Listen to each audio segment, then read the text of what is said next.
This is the first time, but it will not be the last time, that Alpha Phi Alpha will have a Slavery Remembrance Day on the campus of the capital of the United States of America.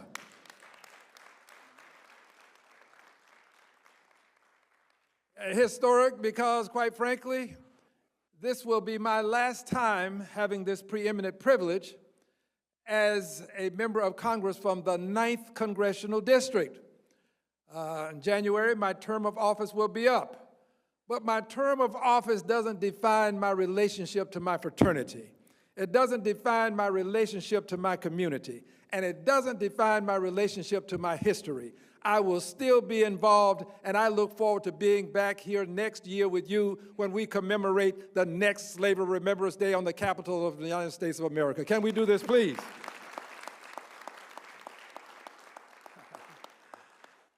I am honored to tell you also that we have some brothers here from the Masonic Order. I had the honor last night of having an event with the brothers, and we have the most worshipful, honorable Grand Master Smith with us today. I'm going to ask that he stand, and all of the brothers who are with him, would you stand as well? Would you please stand? Give them a hand for joining us today, please.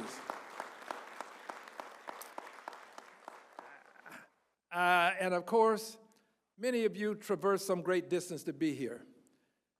And you have to know your audience. So to know my audience, let me ask this. If you came from another state to this destination for this occasion, would you kindly stand? Let's see the persons who've traveled some distance. Give them a hand, please. All right. Thank you very much. Thank you. And to those of you who are from the area, I want to thank you as well. Again, this is historic. I now would like to explain to you why it is important for us to do this. It's important for us to do this for many reasons, but there are many people who would say, you have other holidays. Why do you need Slavery Remembrance? After all, you do have the King holiday celebration. Well, it is true that we should celebrate on Dr. King's birthday. It is true that we should celebrate because Dr. King led a civil rights and a human rights movement that has accorded many of us the opportunities that we have. It is likely that I would not be in Congress today but for what happened at the Edmund Pettus Bridge when John Lewis, who was a member of Congress, led people across that bridge on what was known as Bloody Sunday. The civil rights, human rights movement that Dr. King led when he went to the Birmingham jail, wrote that famous essay that everybody talks about, the letter from the Birmingham jail. It has made a difference in the lives of people in this country. People suffered under this movement. Rosa Parks was a part of that movement. Dr. King, of course, lost his life at the Lorraine Hotel as a part of the movement, trying to help somebody. So we have to honor and recognize the civil rights, human rights movement that Dr. King led. But that doesn't preclude us from having a slavery remembrance movement. We also have to honor and recognize Juneteenth. Juneteenth, when General Gordon Granger came into Galveston, Texas, and read General Order Number 3. It's a good thing that he did it, but we ought to tell the entire history of General Gordon Granger's coming to Galveston, Texas. First of all, General Gordon Granger was no fool. He had with him some very reputable people. He had the brothers Colt, Smith and Wesson.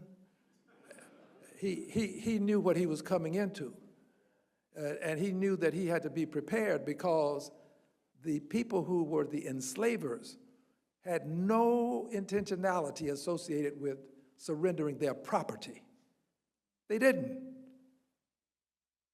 The truth is this: before General Gordon Granger read General Order Number 3, the 25th Army Corps came to Galveston, Texas. It was the 25th Army Corps that ran the Confederates all the way to the Mexican border. It was a 25th Army Corps consisting of liberated black men, for the most part, who liberated the black people in Galveston, Texas, and they deserve some appreciation whenever we honor Juneteenth. Shall we now celebrate them for just a moment, please? The 25th Army Corps. And General Gordon Granger read General Order Number 3, and people have been saying that we are celebrating Juneteenth. And some people assume that that's because, General President, because they didn't know it was June the 19th, so they called it Juneteenth. Well, black people knew what June 19th was, and they didn't celebrate Juneteenth because it was on the 19th. It was because the 25th Army Corps came in earlier in those teens, and it was more than one day that the liberation took place on. And they wanted to honor all of the liberators. So rather than say June 19th, or June 15th, or June 14th, or the 13th when the 25th Army Corps was there, they just said Juneteenth to cover everybody. And that kind of history has to be told because for some reason we seem to believe that our history has to be somehow undergirded always by people of a different hue. Black people helped to liberate themselves, and we have to celebrate and appreciate that liberation.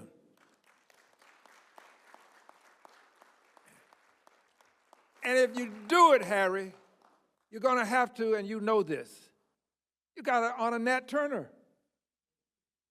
We have to honor Nat. We cannot allow people to convince us that Nat Turner was a crazy old man. That's right. Nat Turner was brilliant. Nat Turner taught himself to read at a time when it was against the law for black people to read. Nat Turner was a leader in a liberation movement. Yes, he lost his life, but it was what he did and what John Brown did. John Brown was not a black man, by the way. A lot of people don't know that. He was a white man. What he did at Harper's Ferry, it was what they did that led to the Civil War. These stories have to be told. Why do they have to be told, Al Green? So that we can appreciate the sacrifices that people of color from Africa made to make America the country it is. So yes, we celebrate Juneteenth. Juneteenth was not a day of freedom. Juneteenth was a day for liberation. Black people were not freed on Juneteenth.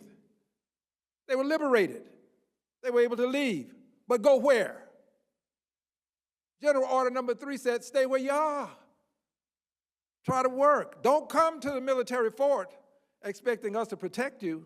This was in General Order Number 3. So they couldn't. So we got to tell the entire story of Juneteenth, and we need Dr. King's birthday. We need Juneteenth. But by the way, I resent seeing on television ads comparable to this. Juneteenth, Dr. King's birthday, great mattress sale. Come in and get your discount mattress on Juneteenth, or your discount mattress on Dr. King's birthday. Well, we need Slavery Remembrance Day, and it will not be a paid holiday. It is never to be a paid holiday. It is always to be a holiday that we appreciate and commemorate because it means something to us. We will take off from work because it means something to us. Slavery Remembrance Day is a day set aside for us to remember the sacrifices that were made. And those sacrifices are not commemorated appropriately in the other two holidays. And there are people who will say, well, you have two, why three? You could just merge Slavery Remembrance into one of the other two, or both. Here's why. Because we don't limit other people in the number of days that they commemorate and celebrate. We don't do that. And I am very proud of my Jewish brothers and sisters because they commemorate more than 15 sacred days a year. And I'm going to defend their right to do it. And we have to defend our right to have at least 3 days a year when we can commemorate and celebrate and appreciate 240 years of free labor, 240 years of sacrifice. as I go to my seat, I'll be back, but I want to go to my seat before I go tell you this. Slavery was not a class structure. You didn't move in and out. You were born into it. It was hereditary. Once you were born into it, you were a baby slave. Once you were born into it, you were a child juvenile slave.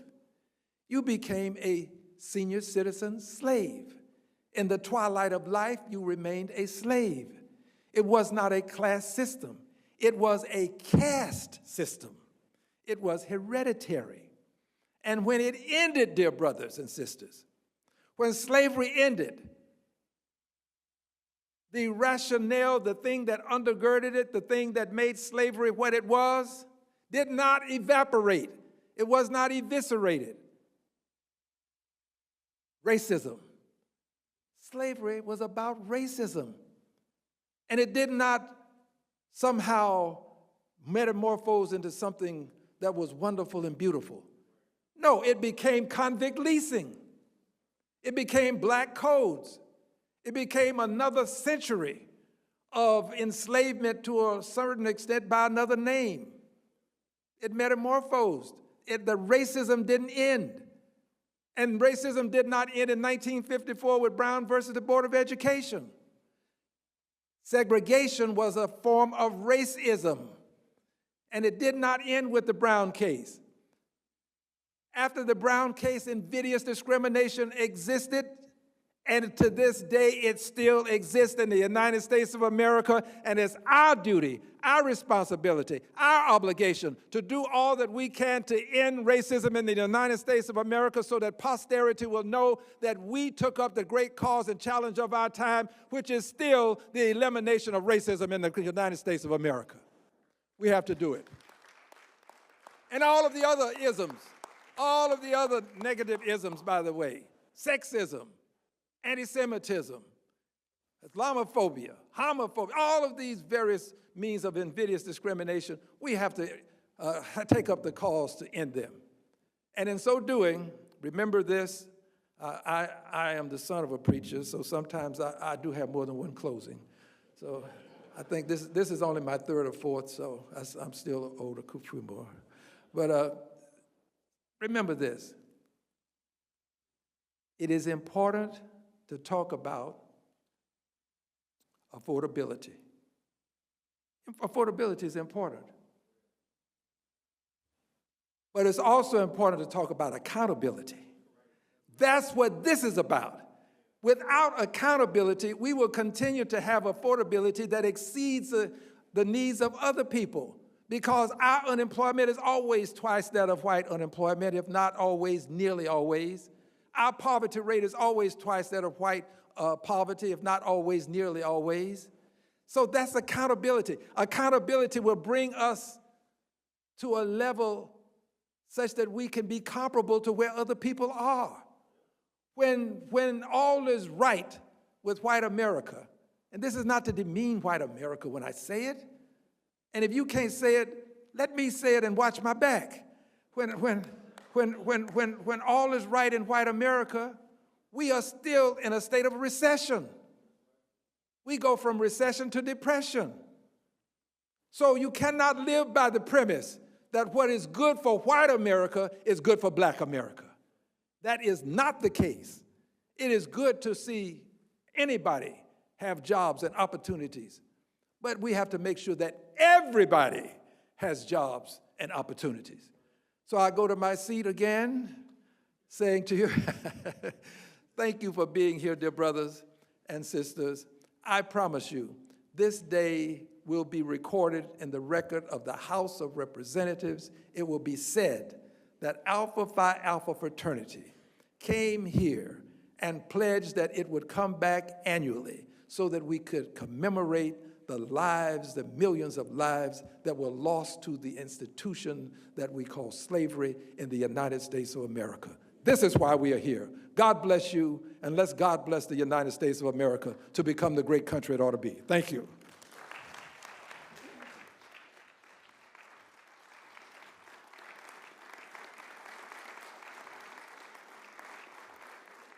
Wow.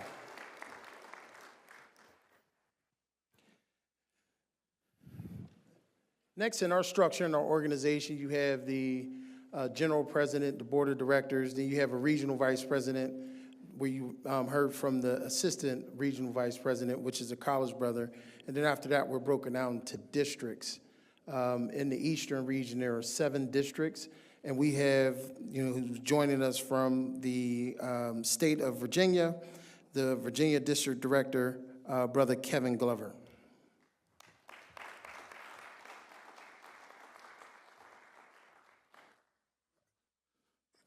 Good morning. As stated a few moments ago by our wonderful executive director, my name is Kevin Glover.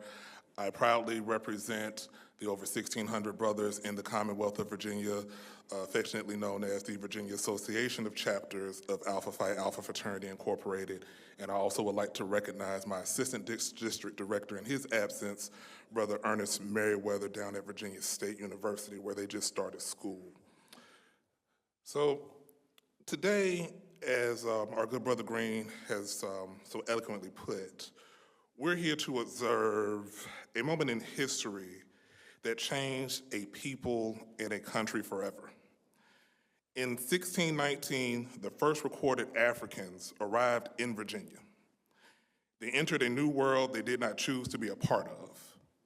They were taken from a land that they knew as their home, separated from their families, their loved ones, and the lives they had known.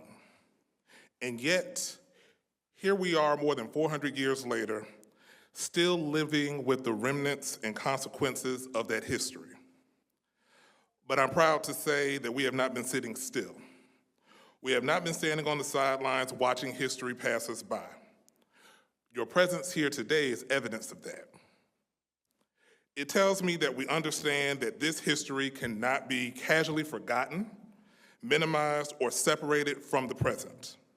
Because when we fail to understand our history, we risk repeating its lessons, and we are seeing enough today to remind us that history can, indeed, begin to repeat itself. So let today be more than a day of remembrance. Let it be a day of action. Let it be a day when we recommit ourselves to protecting the progress that generations before us fought for, sacrificed for, and sometimes died to achieve. As I stated earlier, history has a way of repeating itself when we stop paying attention. And it will take all of us, members of Alpha Phi Alpha Fraternity Incorporated, members of the National Panhellenic Council, the Masonic Lodge, the NAACP, NCNW, and every person in this room today to ensure that we do not move backwards. We must continue to move forward, we must continue to stand together, and we must continue to march onward and upward. Thank you for being here today, thank you for remembering, and most importantly, thank you for being willing to act on such an occasion. Thank you all, and God bless.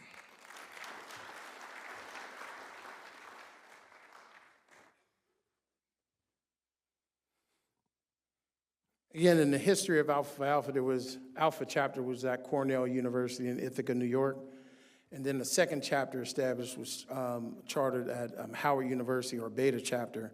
We're honored to have the Beta chapter chapter president that will bring greetings now, Brother Mason Daniels.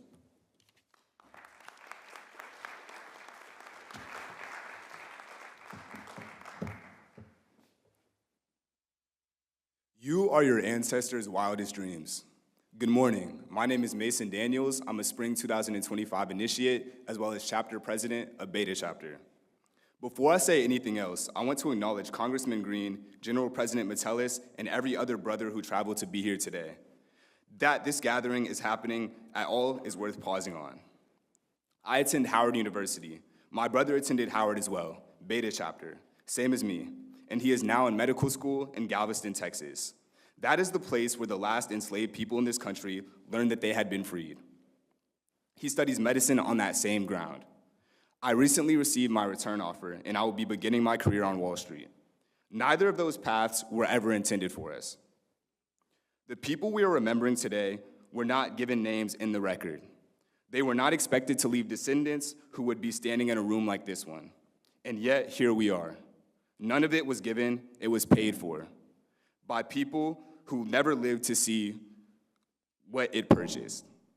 Harder yet may be the fight. Thank you.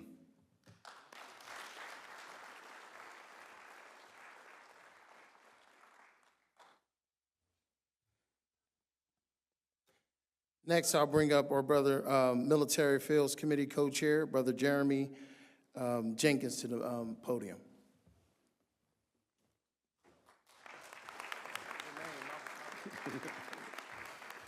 Good morning.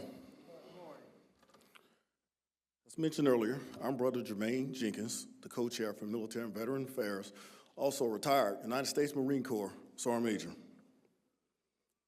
Oh, I did not come here to give you a history lesson, but I did come to let you know that our military is being edited while we're standing in it. The leaders, the lead, the legacy. On February 2025, the President fired General C.Q. Brown, Jr., Chairman of the Joint Chiefs of Staff. 40 years in uniform, that brother served, and he was fired. Hear this plainly. General Brown is a brother of this fraternity. They did not fire a stranger. They fired an alpha man. And let me concede the easy part, because somebody here is already thinking it. A president may remove a chairman at his will. Truman removed MacArthur. I did not question his authority. I'm here about the reason Brother C.Q. Brown was fired. The brother was fired simply because they thought he was a DEI hire. And nevertheless, they also put it out there, all on television, that he received his job only because he was an African American. And we all know that is completely false. It wasn't a policy disagreement. This man was basically being told that his whole career was given in favor due to his color. It continued to move downstream. Last March, reported by the New York Times, confirmed by NPR, and denied by the department. You remember there was a promotion that was on hold. 2 black men and 2 women, promotions were stripped. The Army refused to do it, but the Secretary of War personally did it himself. It didn't stop with the generals. For a lot of African Americans that served, we know that a lot of young black men have what we call razor bumps. The Secretary of War has put out an order that anybody that has to have a chit for razor bumps after 12 months can be separated from the military. It affects up to 60% of black men, and roughly 65% of every medical shaving chit waiver in the United States Air Force is held by a black man. You do not have to allege anyone's motives to read the numbers. Last August, the Secretary ordered anyone still needing that waiver will start to be separated on October 1st. That's only 47 days from today. The United States Marine Corps, which I served in, has already published and approved that order. So in 47 days, young black men will start being separated from the United States Marine Corps. Again, that's targeted orders and targeted operations. And when they are gone, who will remember them? August 2021, at the Air Force Memorial across the river, the Tuskegee Airmen, the living ones, placed a red jacket on Brother C.Q. Brown and made him one of their own. Now hold that picture. In January 2025, this government pulled the Tuskegee Airmen training curriculum from the Air Force. We probably all remember that on the news. In February, again, they fired our brother. They came for our history and the era at the same time. The Pentagon Memorial ordered a digital content refresh. Jackie Robinson Army Service was gone, and Major General Charles Calvin Rogers Medal of Honor that he received in Vietnam, somebody went into that address and took away Medal of Honor and put down DEI medal. Total disgrace. Now, every one of those changes came back. And why did those changes come back? Because we kept the pressure on their neck. and they ended up reversing all of that. And as Brother Green mentioned, our General President mentioned, and other brothers, we have to continue to keep the pressure on their neck, or they're going to keep erasing our history as well as our military history. Now, I know I can't ask for everything to be fixed because the Senate cannot put a struck name taken off the list back on the list. Congress does not write grooming standards for the military. This year, Authorization House has already left the House. So I can't ask for that. But what I will ask for is that we continue to protect those selected on the promotion list, especially the African Americans and the women. We need to protect those that are on shaving profiles that will start to be discharged in the next 47 days. And last but not least, we need to protect our military records that we all have fought so hard to achieve, and not let those records be erased from the military history due to this Secretary of War. That is what I ask you all to join me in, to join our General Committee for Military and Veteran Affairs and continue to fight and work along Brother Green's side to make sure that we, as African Americans and as brothers, are not being erased. Our military history is not being erased. Last but not least, can all the veterans please stand and be recognized?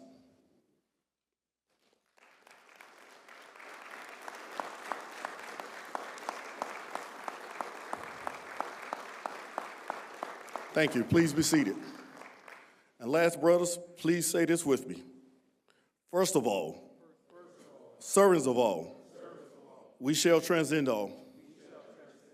06, my brothers.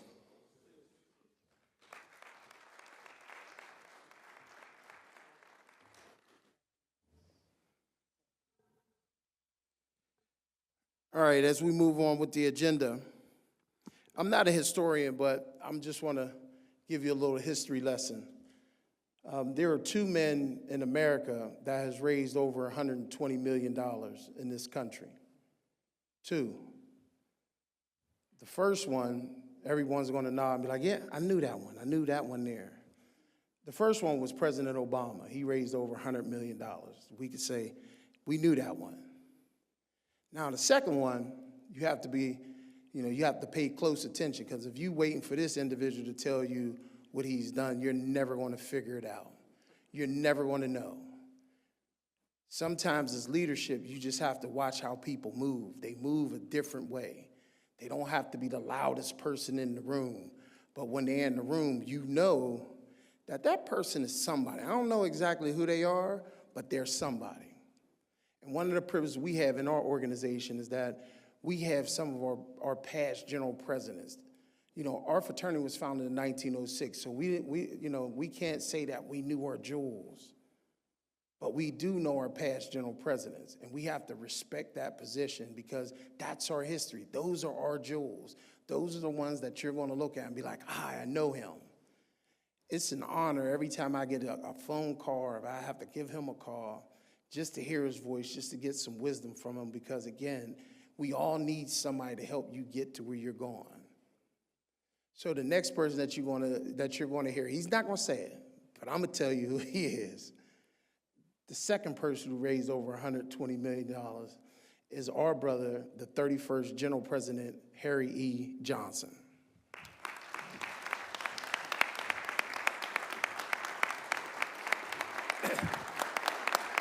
Thank you. Please. Brother McCaskill, thank you so very much. Good afternoon. Oh, Lord, what a great honor it is for us to stand here at the helm of this Congress, but also to pay tribute to what's going on today as we talk about slavery remembrance. Every now and then, a great idea starts with a guy or a gal who says, we could do this. We owe this man a great debt of gratitude for what he has done, and say that we're going to have a Slavery Remembrance Day, not just in 2026, but forever. Please give a round of applause to the one and only, not the singer, but the Congressman Al Green. Please.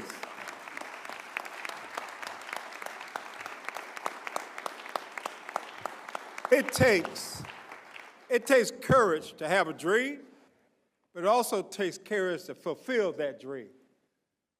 Al Green has just been that type of person. I've known him for longer than what I care to admit.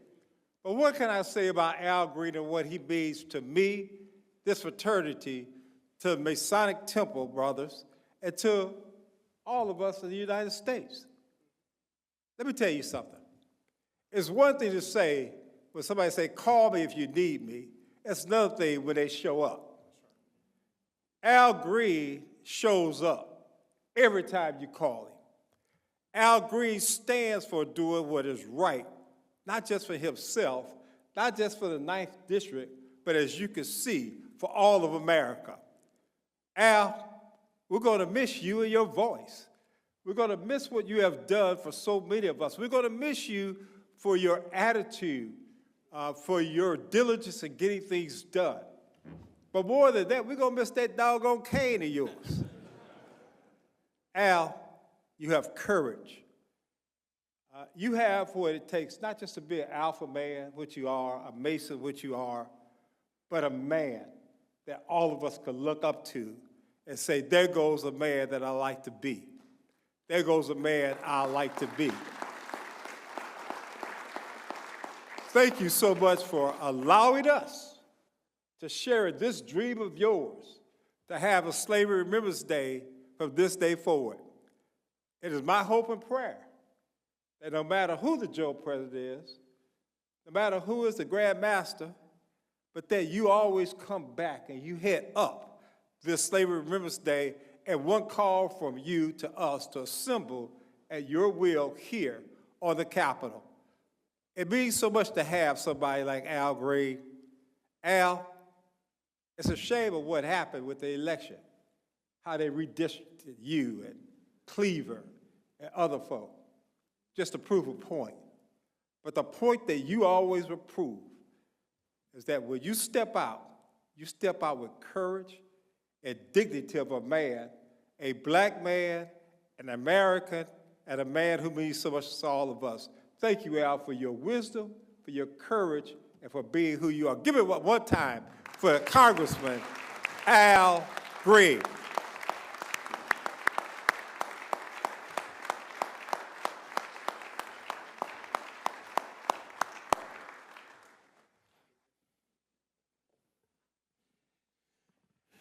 All right.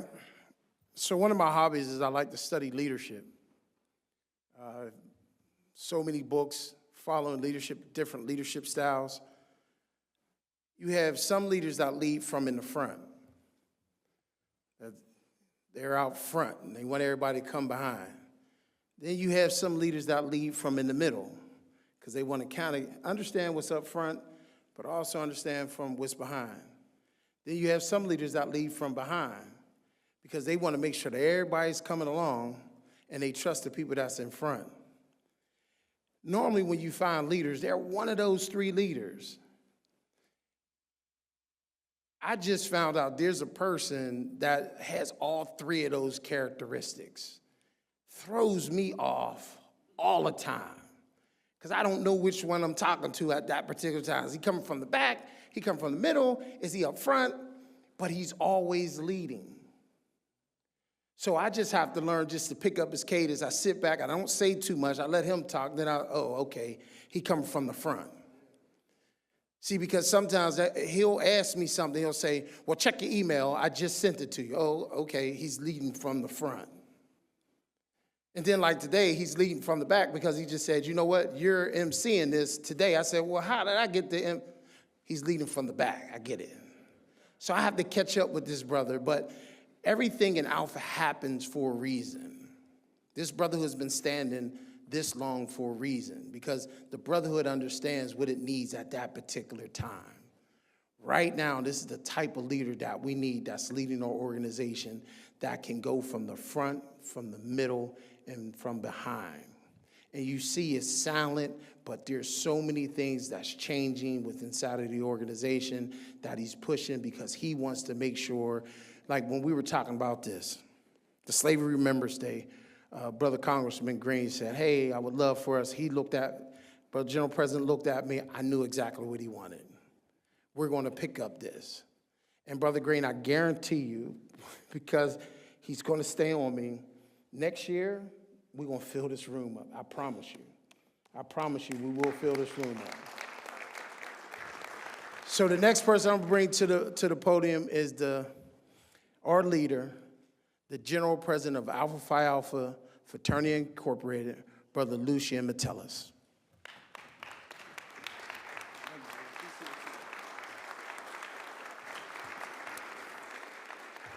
Brothers, let's have a seat. Everyone, let's have a seat. I was sitting next to Brother Green, and I said, who is Brother McCaskill talking about?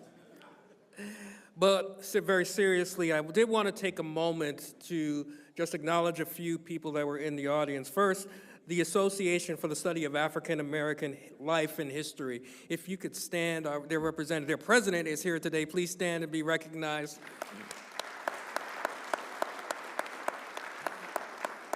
And if you're not a member, you need to do so today. Alpha Phi Alpha last year committed $50,000, and we will work and continue to partner with them because our history is being erased. And I want to make sure that before I do have 3 to 4 minutes to speak, but I want to talk on 2 topics. God of our weary years, God of our silent tears. See, Brother Ferguson, we didn't sing that today. But when the Black National Anthem was written, it was written with intent because we asked the question when we were enslaved into chattel slavery and bought into this country, where was God? Was God ignoring our weary years of work? We were chattel slavery like the good book in Exodus. We were like the Hebrew slaves that were saying, God, where are you? And so, as the Bible tells us, they asked for a Moses because they thought God had not heard their tears and they begged God. But what we do know is that God hears each and every prayer that we give. And so when it came time for our country to give us our freedom, because they took it away from us, they had to have the bloodiest war in the history of this country. Unlike the war that we're caught up into today, it was a reckoning of circumstance and compassion. It was a reckoning of a promise that was written into the Bill of Rights and the Constitution of the United States. It was a reckoning about the right of black and brown people to have access and equality in a country that promised it when it was founded 250 years ago. Where is God? God is in our presence now because he knows that the second fight has come. When you thought and heard about Brown versus the Board of Education, you thought, Brother Johnson, that the struggles were over, that we had equal access. But just wait a little while and you realize that they are stripping it away. When you fight the wars for a country that did not recognize you, and then they take away your rights today, what kind of country are we in? But I have good news. See, when they bought us over, they made a mistake because they bought a moral majority into the country of the United States of America. Any freedom that we have gained since 1776, the black in America has led.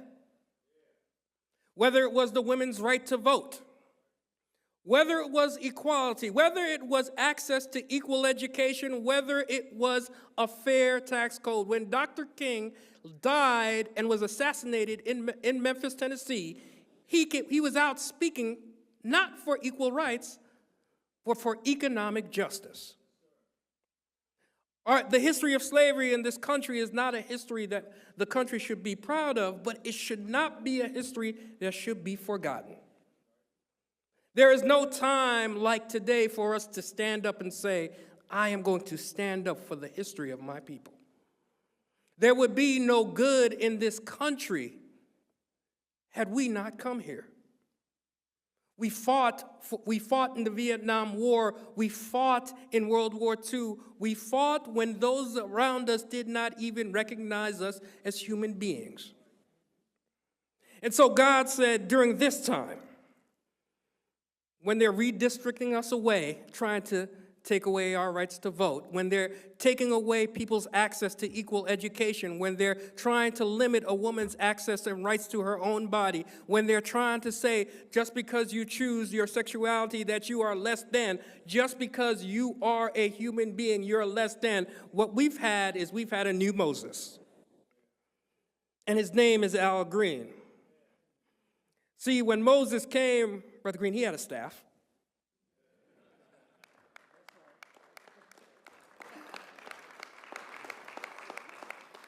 Now, I'm praying that you don't turn yours into a reptile today. But I know it's been a sore point in the enemies of democracy that serve this government. We don't expect everything to last forever. But what we do expect is there will always be a righteous man in justice and a righteous woman for justice. Brother Green, you are that man. You have stood righteously. You said that we are not apes. You have said that you will not talk about the first black president and black first lady as apes. You were courageous enough to bring articles of impeachment when others thought it was unpopular.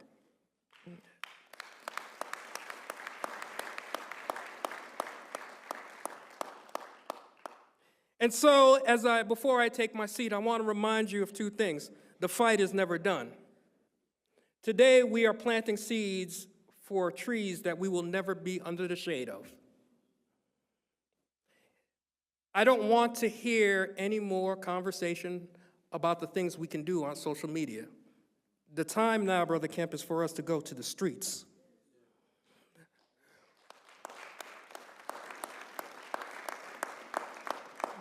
If I could get our communities to organize on the streets like the way we like to tweet and post and TikTok, then we would actually have some real change. Then government would be afraid of the people. That was the way it was supposed to be, is that it is by the people, for the people. And as I do my second closing, because I learned from Brother Green, I want to say this to you, Brother Green. It is and I want you to join me up here really quickly. And then I'll be out your way, brothers, because I know the brothers hear from me too much. Alpha Phi Alpha was founded on December 4th, 1906 at Cornell University. It is the first intercollegiate fraternity founded by black men. And we like to say that we're the smart ones. Now, I don't claim to be very bright, but what I do know is I do recognize an alpha man when I see him. And so what I wanted to do here in front of the brothers is not only acknowledge you publicly, but make the official announcement that at the 2027 General Convention, you will be the first recipient of the Alpha Award of Honor at that General Convention for Alpha's highest honor.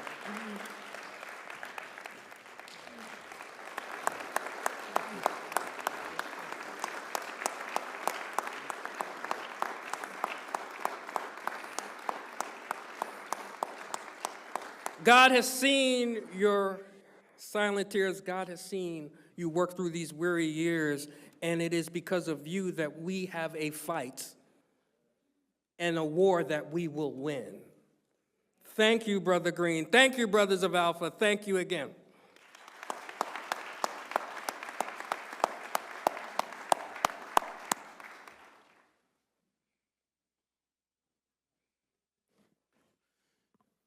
Wow. As we continue with the program, we're going to bring back the Honorable Al Green for the Slavery Remembrance Day of Liturgy.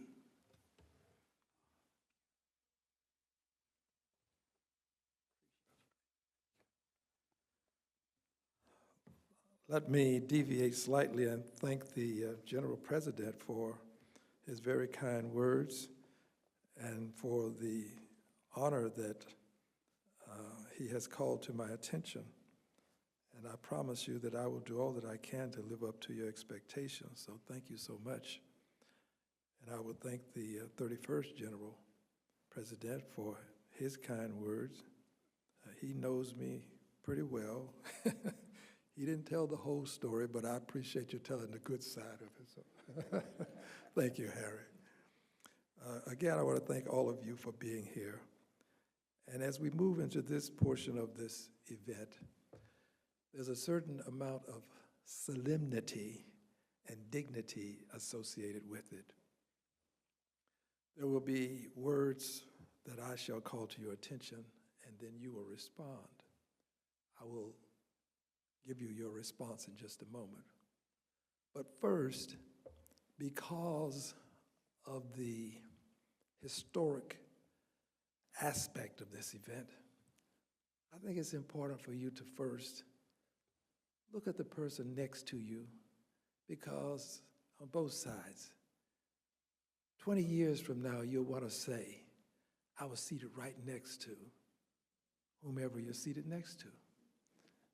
You want to say, I remember the day it was a hot day.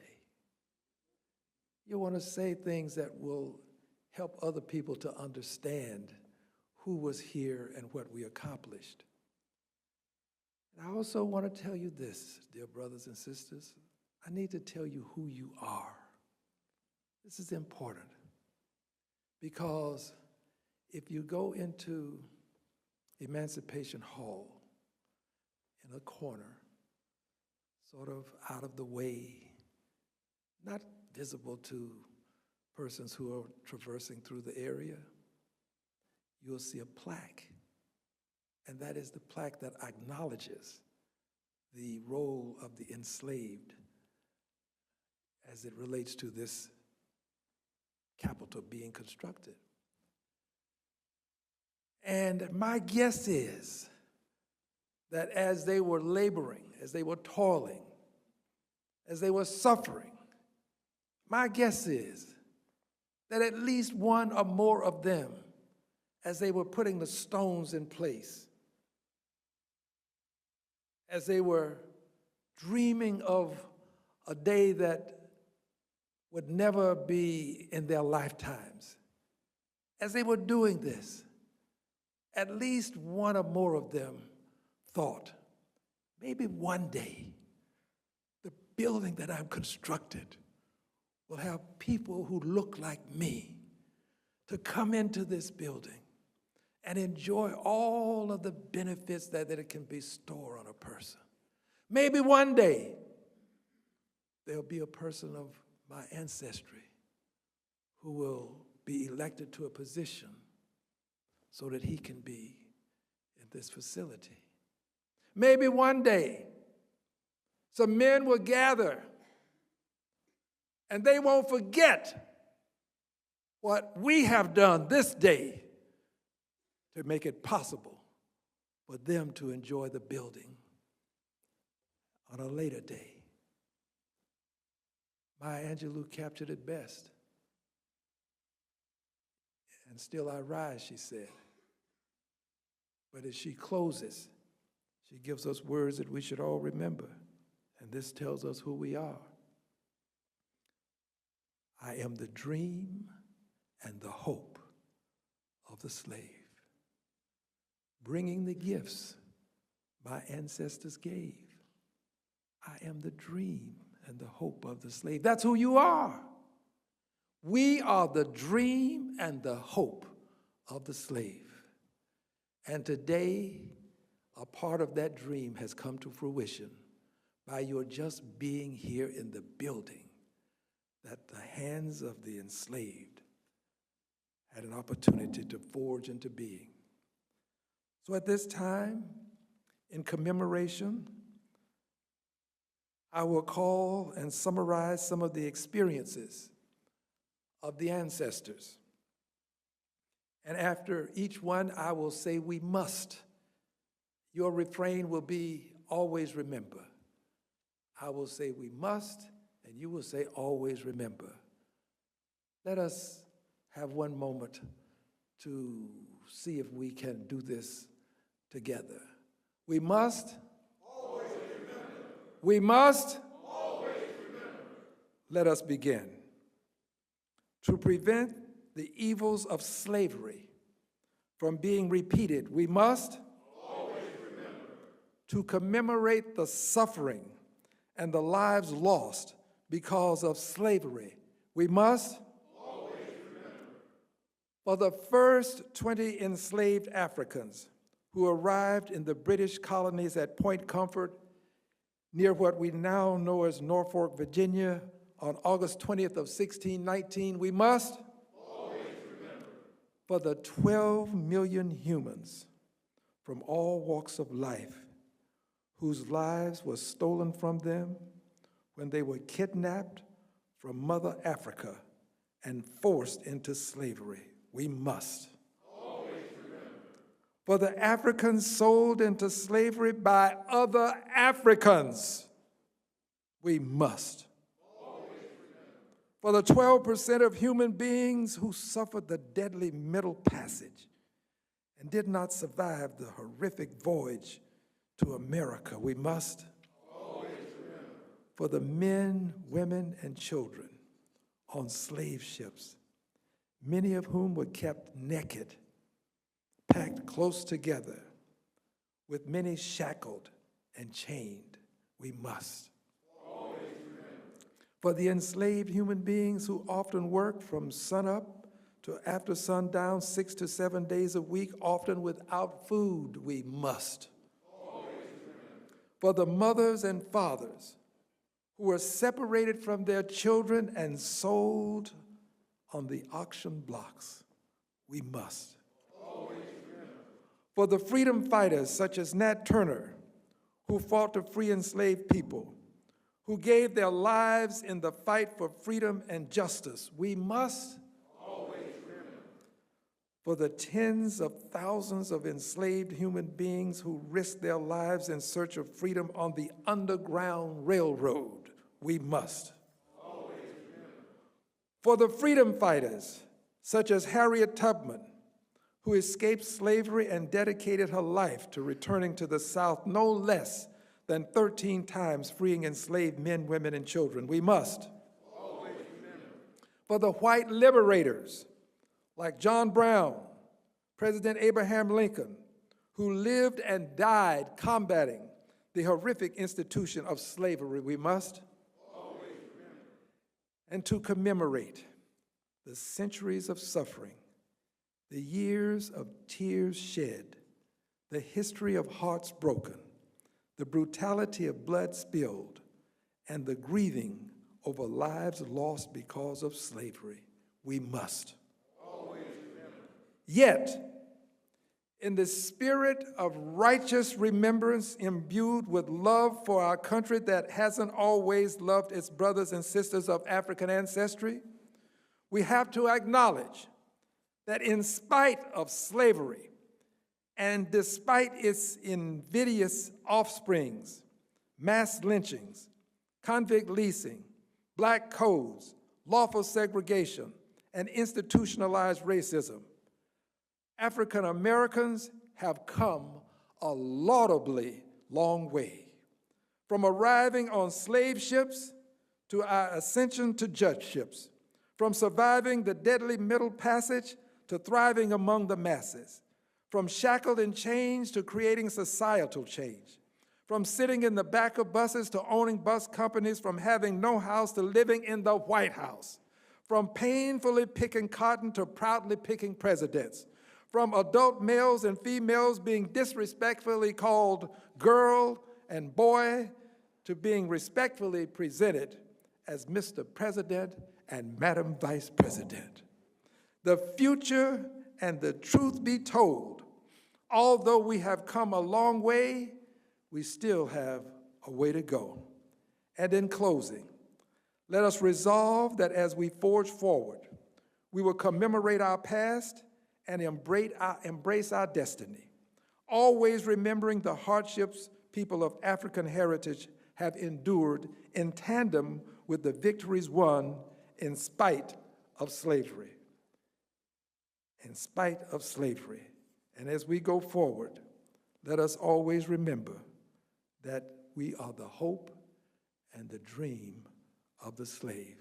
We must always remember. We must always remember. And in the words of C.A. Tinley, harder yet may be the fight. Right may often yield to might. Wickedness a while may seem to reign, and Satan's cause may seem to gain. But there's a God that rules above with a hand of power and a heart of love. And when we are right, that God will help us fight. Harder yet may be the fight. Are you ready to fight? Are you ready to claim the rich history that our ancestors have forged in this country? Are you ready to take on the great challenges of our time? Are you ready to not only litigate and negotiate, but also to protest? Protestation and litigation go hand in hand. Protestation and negotiation go hand in hand. Are you ready to litigate, negotiate, and protest to make America the country that it can be for all Americans? Let us challenge ourselves to make America the beautiful, a more beautiful America for every American. Harder yet may be the fight. I love you and I thank you.